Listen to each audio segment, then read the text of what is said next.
In the international pecking order of fastest rising terrorist groups, an organization out of Nigeria may be #1 with a bullet. National correspondent Catherine Herridge has the story of Boko Haram. It bears the hallmarks of a terrorist strike by one of al-Qaeda's affiliates. This suicide bomb attack in late August, which killed 23 at a UN compound in Nigeria, has set alarm bells ringing among U.S. intelligence officials.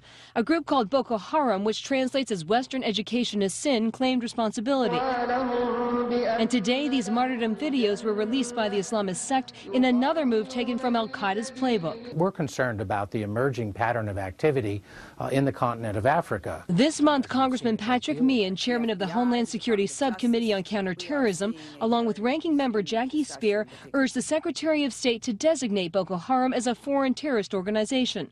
With al-Qaeda affiliates stretching from Yemen to Somalia, North Africa, and possibly extending their cooperation to Nigeria, Meehan says national security interests are at stake. Nigeria represents an area of great concern because of the large amount of oil that is generated from that region to United States markets. The attack on the UN compound was a significant departure for Boko Haram, which has used small arms to hit regional targets to establish an Islamic State or caliphate in Nigeria, a shift emphasized by leading British and American intelligence officials. We've been talking about areas like AQAP in the Yemen, like al-Shabaab in Somalia for some time.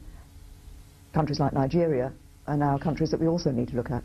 Senior defense officials say the African Islamist groups are cooperating in alarming ways, and though there's no evidence of a grand alliance, the groups in Somalia, North Africa, and now Nigeria are seen as a potential threat to U.S. and Western interests.